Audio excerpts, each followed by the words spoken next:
Okay, thank you. Yes, my name is Kyle Alvarez. I am a mission engineer at the Aerospace Corporation. James Martin, All-Star Aerospace, presented earlier. So Aerospace Corporation, SFRDC, all things space, and so everyone uses space, so we kind of interact with the whole enterprise. Anywho, I'm here today to talk about our space domain enterprise architecture reference model, also to be called the C reference model. So there's been a relatively new interest in understanding the space domain and how everything in that domain connects to one another.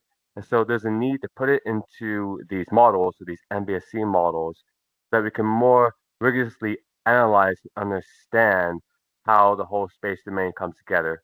One thing I want to point out is this is a enterprise architecture as opposed to a architecture or a system architecture. Why is that? Well, prior efforts to understanding the space domain have often been focused on modeling the details of an individual system, which will make it a system architecture. However, this recent interest is more so focused on how these systems depend on one another. And these dependencies have personnel, strategic, and operational context that needs to be considered and captured, and that's best represented with a enterprise architectural lens as opposed to a systematic architectural lens. In this presentation, it's divided into four main parts. First, we're going to talk about the structure of the reference model, then some of the views we get out of the box from that reference model, how we use modeling patterns to document how we use the UEF modeling language to build out that reference model, and then finally, how we use it to do mission engineering work.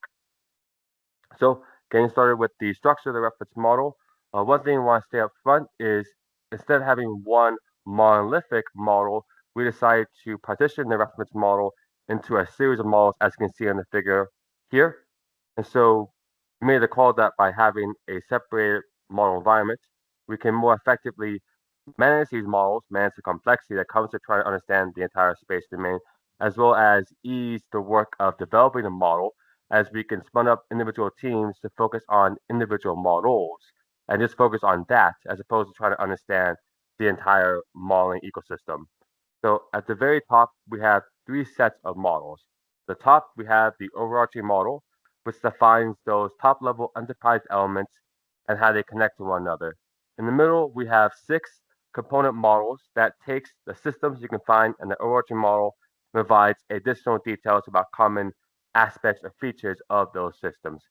Finally, at the bottom, we have our cross-cutting models that define common elements, be it operational performers, personnel or organization elements, data elements, as well as standards and requirements that will appear throughout the rest of the architecture. And so by having all of these different models, we can focus on individual aspects of the space domain architecture. What would go into such a space domain reference architecture? Well, first, it would be those systematic enterprise components, the ability for systems to command and control themselves, the ability for systems to sense their environment, take that data about the environment and process or fuse it, store it, understand kind of key systems we may want to apply effects or targets, as well as the platforms that will house the effectors, house these sensors to better change the environment as we will. These systems are not always automated. There are people in the loop, be that organizations staffed by people who have roles and positions and key responsibilities as they acquire, develop, and maintain these systems. These systems operate on networks. Systems need to be on networks to communicate with one another. So, what are these key networks? What are the major nodes? And how do these networks connect to one another? Location information, satellites. What are their orbital parameters? Where on the ground are the stations that let us communicate with satellites? What are the terminals and networks that enable ground to ground or space to ground communication? Lastly, operational. What are the operational or generic performers, their interaction, and the information elements they exchange with one another that the rest of the enterprise aims to implement? And so the reason why we want to put this all into a reference model is that we've noticed that oftentimes our customers would ask, do analysis, and this analysis will often involve the same systems appearing again and again, or the same personnel elements. And so we realize if we can capture in the reference model, that gives us two main things. One, it lets us standardize how we choose to represent the space domain architecture. But number two, it gives new modeling efforts a running start to the project. So instead of spending time modeling this system for the 10th time, we can just lift and shift from the reference model, save us some time, and be more standardized. Finally, on the topic of the structure of the reference model, let's talk a bit more about why we wanted to use separate models as opposed to just having one model. So of course, it helps us to better manage our models, so we can kind of partition the models into separate areas of concerns and have better reuse and consistency. So on the pro side, if we can have lower level models that are read only, that will ensure the reference architecture's model data is protected and standardized, so that when these mission engineering efforts use these elements, they're using elements that are modeled in the same consistent way, and that will ensure compatibility between these models, so that as we capture a model data, it's consistent in the same structure, so that all our new modeling efforts will have a starting point. Conversely, it's going to take a lot of work to ensure that as this reference architecture, the models evolve, is it evolving in a desirable way?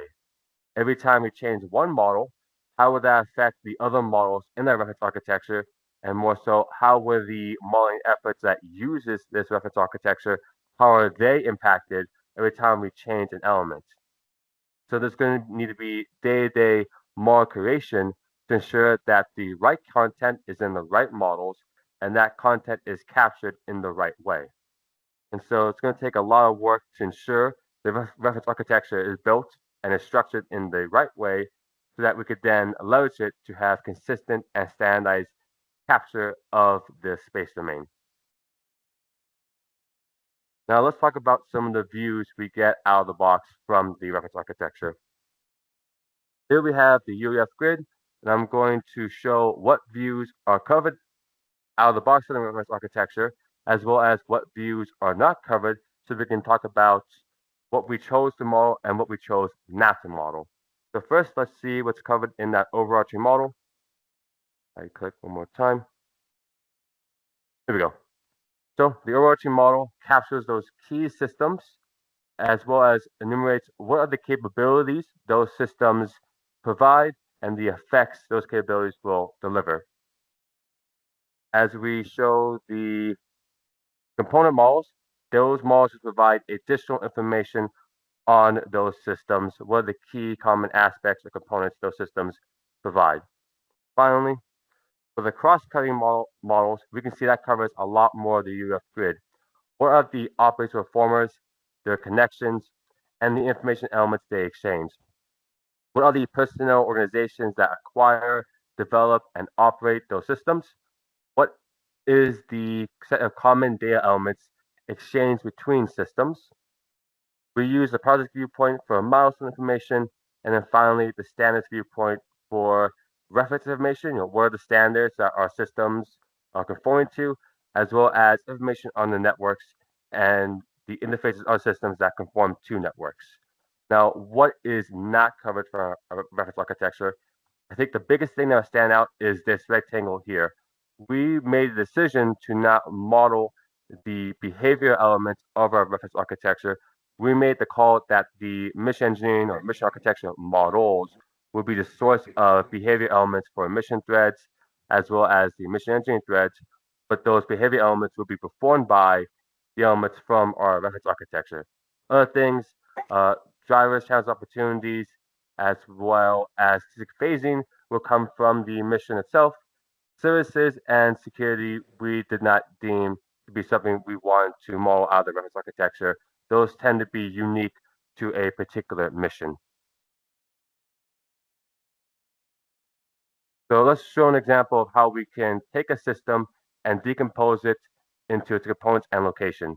Here we have a view from the overarching model showing notional systems, as well as what components those systems cover. So here we have a spacecraft.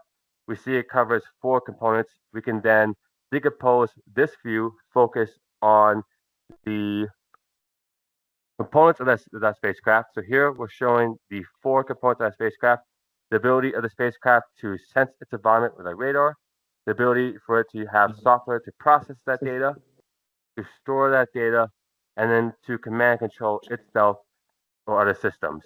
These 4 components will come from our component models.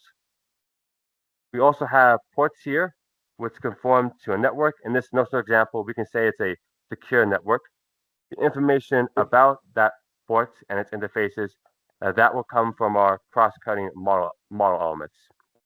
Finally, any of these components, we can decompose more and say, what are the locations of this component? So in this notional example, the ability of the spacecraft to store data on Earth and on Mars. So we can leverage the structure of the reference architecture to show how these systems can be decomposed into its atomic components in a structurized and consistent manner. One final view, let's see how we can do system connectivity views based upon the reference architecture.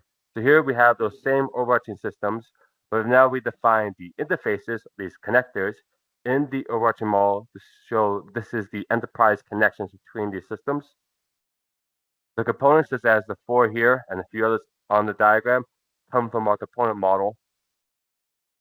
And then the data elements that are conveyed on these interfaces or connectors, such as detections, data, planning and scheduling, mission data, so on and so forth, that will come from our cross-cutting models. And so we can leverage the structure of the reference architecture to consistently capture the data elements, the interfaces, and components of systems so that our system connectivity views, or SV2 views, if you want to use that lingo, is consistent across the entire enterprise. Now let's talk about how we use modeling patterns, which is a term that's been tossed around a little bit today, to document how we're going to use UAF to capture this reference architecture. So what is a modeling pattern? Simply put, it's a reusable construct for modeling a domain in a chosen modeling language. In C's case, it's the space domain in UAF. On the slide here, I have a fictional example of a restaurant modeled using UAF. The text in bold are the concepts, and we can see the UAF elements and relations we use to relate the concept of a restaurant in the UAF modeling language. We could take this modeling pattern, this reusable construct, and apply it to a particular modeling effort. In this case, we're applying it to a burger restaurant. Kyle's a customer, the hamburger is the food, and so we're following the pattern to consistently model a burger restaurant in UAF. So a bit more on modeling patterns. This is an approach that came from software engineering. What is the pattern we're going to follow to engineer our lines of code? So for modeling, how can we engineer the structure of our models? Oftentimes, when we have a modeling effort, our use of a particular modeling language is not consistent within ourselves, across a team, and across models. And we may not be using this modeling language in the most appropriate manner, so that will harm inter-model interoperability and inter-modeler interoperability. So the modeling pattern really is just documenting, here is how this organization is going to use this modeling language for these sets of modeling projects. And we can document and follow the modeling pattern. Well, then that will let us be more consistent with how we use a modeling language element for a subject area, both within ourselves, within teams, and models, so that our models are more consistent, and that ideally will help our models better interoperate with one another, but also makes it easier for modeling SMEs to understand and examine how we chose to use a modeling language for that domain to ensure if we are using it appropriately. So, summarize, let's document how we're going to do our model and what's the purpose and scope of our models by documenting what we're going to model, but also crucially, what we will not model in our efforts. So thinking about our space domain reference architecture, here's the UEF domain meta model.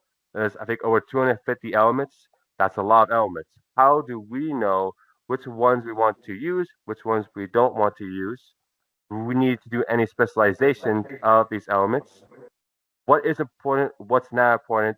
Documenting a modeling pattern will help to answer all of these questions. So here is the C modeling pattern. Here we have the operational formers that are implemented by the systems and organizations that will acquire, develop, and maintain those systems. Here we can see the overarching model and component models. There is a overarching system element composed of system components composed of component locations. Here we have our common elements. So this is the data elements that will be conveyed on the interfaces, the locations of systems, the operational status. Is the system operational, in development, retired? What are the networks that are at play for our systems? What are the reference documents we can use to better understand these systems? What are requirements that our systems are aiming to satisfy? What networks are the interfaces of our systems on? And then what are the milestones, such as CDR, PDR for our systems? So this is a reusable pattern for using the UEF ontology to build a space domain reference architecture. Finally, how are we using this to do mission engineering? Here we have the mission engineering process. Essentially, our space domain reference architecture is a template for space mission architectures. There will still be mission threads, mission engineering threads defined in the models, but the structural elements that will perform the mission thread and mission engineering thread functions and activities will come from our architecture, which will then ideally be analyzed by mission engineering analysis. That analysis will then inform the evolution of our mission architectures as we design our future forces. Here we have another modeling pattern, but this one is bigger in scope. This is a modeling pattern for a mission architecture. So before I show what is covered, let me quickly go over the modeling pattern. Here we have the phasing of our missions, the goals and objectives, the effects of the mission, capabilities, operational formers, mission threads and their activities, systems, their functions, and a system mission engineering thread. We have our organizational elements, and then organization functions, cross-cutting elements, and risks. So what is covered by our reference architecture? So as this begins to play out, we see that the effects and capabilities are covered by our architecture. The operational formers, systems, organizational units, cross-cutting elements, and data and information elements are covered. But what's not covered is the activity elements, be that the strategic phasing, goals and objectives, mission activities, or the mission engineering thread activities. Same thing with risks. Risks tend to be specific to a mission, so that will come from your mission architecture. One thing I want to point out here is this reference architecture activity box or element. That is a stand-in for how we can link these models to pre-existing behavior reference models to either show how we connect to doctrine or connect to high-level processes. So one example of a reference architecture we can link these missions to is the Joint Publications 3-60 Joint Targeting process. That is a DoD doctrinal document detailing the DoD's doctrine for how they do targeting. From what are the things we want to target, how can we find those targets, how can we apply some kind of effect to that target, and then finally, did our effects, let's assess their effects do the job. So anywho, we built a operational process flow model of the entire joint targeting cycle. Here we have a snippet of just one part of that. But anywho, we can link the activity elements of a mission thread to the activity elements of this document or another document such as campaign planning or the TCPED process to more rigorously say how our mission threads do or do not connect to doctrine. So to wrap this up, if we can have a robust reference architecture of the space domain, that will meet many benefits. First, we get to meet that growing demand signal to have enterprise level models of the space domain. How does everything connect across those various enterprise contexts? We can then take advantage of the fact it's a reference architecture to standardize how we're going to represent systems and how we can decompose those systems to reduce the time it takes to spun up new modeling efforts. Of course, it's going to take a lot of work to ensure the right information is in the right place and the data is structured and standardized in the desired manner.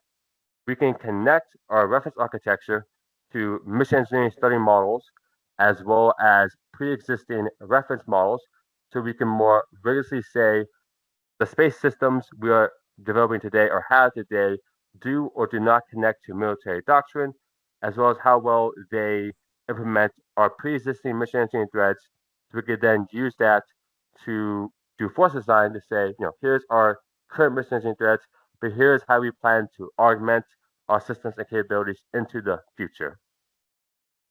That's all I have. I could take any questions. I'm also going to quickly flash my email on the screen for the recording. This is my email, kyle.e.alvarez@aero.org. I can take any questions now. Thank you, Kyle. Yep.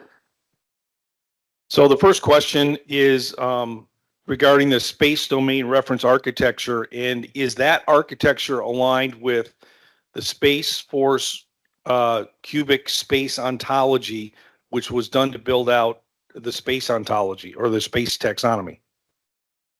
This is the first time I'm hearing of such a cubic ontology, so I'm going to say no, unfortunately. Okay.